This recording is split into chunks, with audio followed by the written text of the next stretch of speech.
Fala, corredores, tudo bem? Vou contar um pouquinho de história para vocês hoje. Olha só a importância desse senhor que está aqui ao meu lado. Vou dar só uma lidinha para vocês, uma pequena introdução da biografia dele. Ó, advogado, jornalista desde 62, já cobriu Copa do Mundo, um dos criadores da Maratona do Rio, com a aferição de percurso, aquele percurso que já vão te contar. É um dos precursores do triatlo no Rio de Janeiro. Não tinha helicóptero naquela época, com certeza não atrapalhava nossa gravação. Já trabalhou na BBC de Londres, hoje mora nos Estados Unidos, isso lá desde 1990, trabalha com a ESPN Brasil, ESPN Internacional, escreve num blog. Com vocês, a história em pessoa, José Inácio Werneck, o senhor Werneck. Senhor Werneck, falei alguma mentira? Silvio. Não, tudo bem, é isso aí. Mais ou menos é isso aí. Mais ou menos por aí? É, mais ou menos por aí. Hoje a gente vê muito o advento das redes sociais, inclusive muitas pessoas nos acompanham justamente por isso, mas vamos contar um pouquinho da história. Se a gente gosta tanto da Maratona do Rio hoje, como é que surgiu lá atrás? Já era esse percurso famoso de hoje? Não era esse percurso. Acontece o seguinte, eu nunca fui um atleta, mas eu de vez em quando gostava de dar as minhas corridinhas na praia. Na época era o Cooper já? Não havia nem o Cooper, isso eu me lembro há muitos anos, quando eu estava fazendo vestibular de Direito, para entrar para a faculdade de Direito do Rio de Janeiro, que era da Rua do Catete. Em uma ocasião eu fui a Copacabana, isso vamos voltar para o ano de 1955. Eu fui a Copacabana, na casa de um amigo meu, estudar junto com ele, e depois nós resolvemos sair, fomos até a praia, e eu corri na areia, dei um mergulho no mar, me senti tão bem com aquilo, e sempre gostei de, embora, repetindo, nunca tivesse na minha vida sido um atleta, eu gostava da atividade física. Eu comecei a tomar parte em corridas, e criou-se aquela ideia, vai haver uma maratona no Rio de Janeiro, isso era em 1979, e eu resolvi participar, minha mulher na ocasião não corria, resolvi participar, cheguei. Mas o fato é que fomos disputar a maratona, eu fiz essa primeira maratona em 1979, terminei com 4 horas e 20 minutos. No ano seguinte, fiz a mesma maratona, também da Printer, terminei com 3 horas e 25 minutos. E fiquei muito satisfeito com o meu tempo. Naquela ocasião, eu já tinha mais de 40 anos, tinha completado 40 anos em 1977. Eu fiquei satisfeito, mas depois fiquei muito frustrado, porque ficou-se sabendo que, na realidade, aquelas duas maratonas, em 1979 e 1980, tinham sido medidas na base do odômetro de carro. Você entrava no carro e ia lá.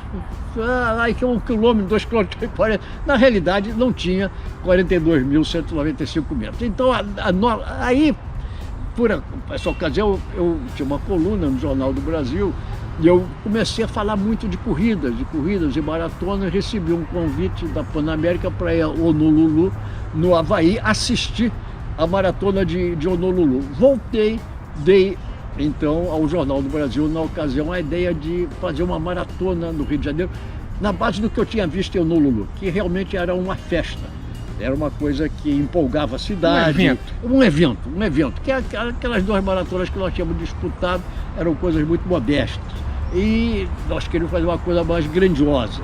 Dei essa ideia, que foi aprovada, e imediatamente eu, Pedro, o Rodolfo Ashler, que também participava disso, o Fernando Azeredo, falamos, nós vamos fazer a maratona, mas queremos ter certeza de que realmente ela vai ter 42.195 metros. Ou seja, aferição do percurso. Aferição do percurso. Naquela ocasião havia uma rodinha que você ia empurrando pela rua, e ela ia medindo o percurso, quer dizer, já não era mais medido dentro de um automóvel. Dava-se um trabalho, né? Dava um trabalho enorme, mas nós fizemos isso, e pelo menos de acordo com a nossa rodinha, o True Meter, que se chamava, ela tinha os 42.195 metros. E uma coisa que se exigia também era o seguinte, é que você fizesse sempre a tangente da curva, porque se você tem uma curva assim, o corredor, que não é bobo, ele vai evitar fazer a curva bem longa e vai procurar cortar pelo caminho mais curto. Certamente. Então, em vez de ir lá naquele meio fio, ele vai nesse aqui. Então você tem que medir a prova pelo caminho mais curto de que o corredor vai usar. Seria o caminho feliz? Exatamente, o percurso que ele vai permitir a ele, se possível, encurtar a distância para realizar o tempo menor possível. Então você tem que medir pelo percurso ideal que o corredor vai seguir. Então ela tem que ter pelo menos 42.195 metros ou mais. E aí eu comecei a participar, levando também a minha mulher, de reuniões internacionais de diretores de maratona. E acabou que em 1981, nós estávamos no Havaí, novamente, ou no Lulu. Havia uma reunião de diretores de maratona. E um mês antes, isso foi em dezembro, a maratona de Honolulu era sempre no final do ano. Um mês antes, Alberto Salazar tinha estabelecido o que se convencionou chamar na ocasião o recorde mundial da maratona. 2 horas, 8 minutos e 13 segundos. Isso quando? Em 1981. Viu o tempo? Viu a data? 2:08:13. E se festejou muito o recorde mundial do Alberto Salazar. Mas um dos participantes dessa reunião em Honolulu era um inglês, antigo atleta olímpico, chamado Chris Brazier, que não era bobo. E ele estava desconfiado que aquele negócio do Alberto Salazar era uma jogada de marketing da maratona de Nova York para criar aquela atmosfera, né, aquele encanto. Todo mundo vai querer participar da maratona que tem o recorde mundial. Que hoje acontece muito em Berlim. Em Berlim. E ele ficou com a pulga atrás da orelha. E falou-se muito, não, nós precisamos fundar uma associação de maratonas internacionais para que haja realmente um standard que seja seguido por todo mundo, regras estabelecidas, para que uma maratona, de repente, se faça no Rio de Janeiro, ninguém sabe quem mediu, como é que foi, como é que não foi. Vamos fazer um negócio realmente importância internacional. E então realizou-se, isso foi em dezembro de 1981. E no ano seguinte, em abril, era a primeira maratona de Londres que ia ser organizada pelo Chris Brazier. E a minha mulher ia correr essa maratona. Ela já tinha começado a correr maratonas e era uma excelente corredora. Ela então foi como representante brasileira. Eu não fui. Ela participou, ela foi lá para correr a maratona de Londres e também para participar da fundação da AMES. Ela foi criada em 1982. Abril de 1982. E logo a primeira coisa que se insistiu muito foi que a maratona tivesse uma medida realmente que fosse reconhecida por todos como de 42.195 metros. Criou-se então uma chancela, né? Tem uma chancela. Criou-se então a AMES, a Association of International Marathons, e havia alguns especialistas em medição. De lá nós trouxemos algumas ideias. Um desses especialistas era o próprio Alan Steinfeld, que trabalhava também na maratona de Nova York, era auxiliar do Fred Lebon, e outros. E criou-se então, havia um aparelhinho que você adaptava na roda da bicicleta. Que é o que a gente viu hoje. Hoje ainda é usado. Inclusive, o Sr. Werneck não sabe, mas eu gravei um vídeo, pode ver no final, vou colocar depois de novo, com o Fernando, com o Escher também, fazendo a aferição do percurso, como é feito até hoje, na bicicleta. E havia um americano, Peter Regal, que era uma espécie de um papa do assunto. E nós, então, passamos a trazer essas personalidades no Brasil, o Peter Regal, o Andy Galloway, o Alan Steinfeld, para assistirem o nosso trabalho e comprovarem que realmente a nossa maratona tinha aquela distância. Para atestar. Exatamente, para atestar que tinha a distância certa. E foi assim que em novembro de 1980, então, nós fizemos a primeira maratona. Quer dizer, ela antecedeu a criação da AMES. Naquela ocasião não era ainda esse contador na bicicleta, era o tal trumito. Ainda era. Mas depois, à medida que a maratona foi se desenvolvendo com as ideias da AMES, a presença do Andy Galloway, do Alan Steinfeld, do Peter Regal, nós fomos aperfeiçoando cada vez mais esta aferição. Criou-se então um corpo de medidores de maratona, pessoas que fossem certificadas pela AMES como pessoas que sabiam medir uma maratona. Porque não basta você dizer que você vai medir, você tem que saber como é que faz aquilo. E eu indiquei na ocasião o nome do Rodolfo Achtler, José Rodolfo Achtler, que ficou participando.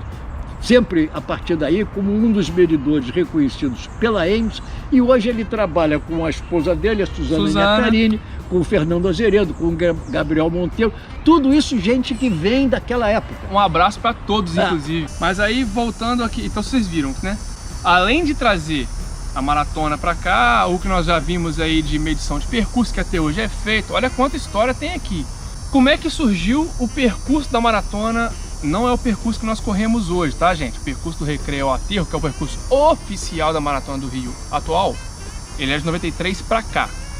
Da versão da sua organização da Maratona do Rio, conta pro pessoal que dia que era da semana, qual a época do ano e qual era o percurso, e da onde surgiu esse percurso. Bom, a primeira foi em novembro, nós até tivemos sorte. Reclama-se que a prova é em junho, é quente. Imagina em novembro.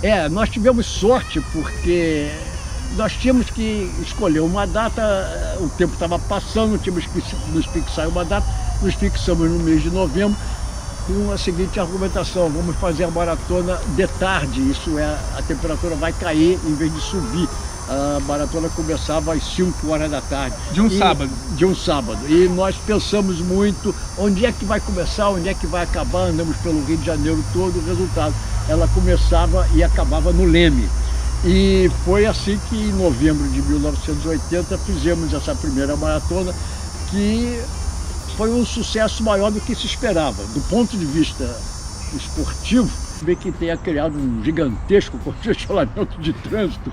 Faça uma ideia. Imagina num sábado, final de praia. Começando às 5 horas da tarde. Olha só o percurso. Mas por sorte o tempo estava fechado, isso é que eu ia falando. O tempo estava fechado, o tempo não estava quente, e não foi um dia assim que tenha incentivado muitas pessoas a ir à praia.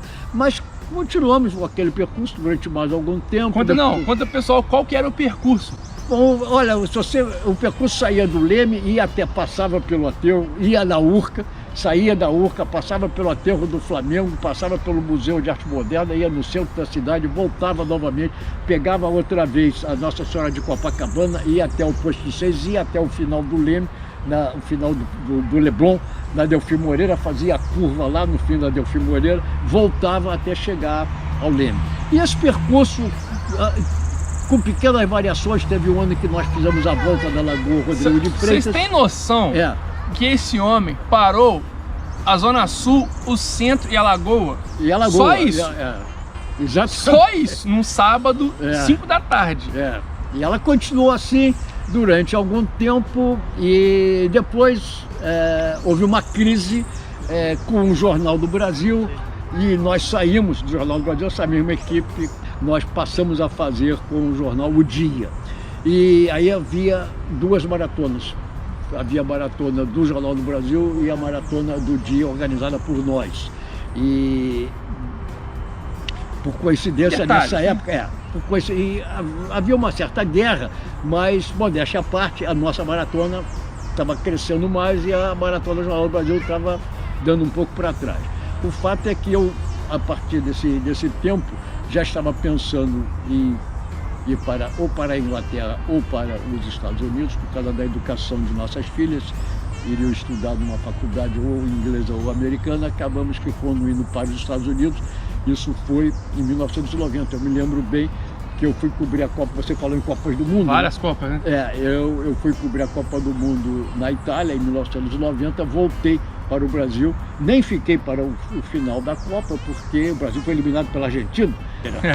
Então assim, vocês tiveram uma pequena noção de como praticamente nasceu o que é hoje o sucesso, que é a Maratona do Rio, tanto para o Brasil quanto para o mundo. Vocês viram lá atrás como é que surgia a história da prova, e não era o percurso que é o percurso que nós temos hoje. E de lá para cá, na época, como é que era a prova? Ela tinha muitos adeptos que corriam a prova? Como é que era? Tinha poucos corredores? Não, pelo contrário, nessa ocasião a maratona tinha mais corredores do que hoje. Quando a maratona no Rio começou a crescer, em questão de 2 ou 3 anos, ela chegou a 8 mil corredores. E tinha na época essa questão de meia maratona, 5 e 10? Não, aí nós resolvemos depois, como parte da maratona, fazer uma meia maratona. Teve um dia em que a maratona largou em Niterói, atravessou a ponte, e quem quisesse fazer a meia maratona parava no aterro do Flamengo. E quem quisesse continuar, completava o percurso e chegava no Leme. É a precursora da Corrida da Ponte? Havia também na ocasião um clube chamado Corja, Corredores do Rio de Janeiro. Essa mesma turma fazia parte da Corja, como faziam o Alexandre Médici, o Willen Kerr, e a nossa ideia na ocasião, eu tinha nessa ocasião largado a presidência da Corja e passado para o Willen Kerr com o Alexandre Médici de vice-presidente.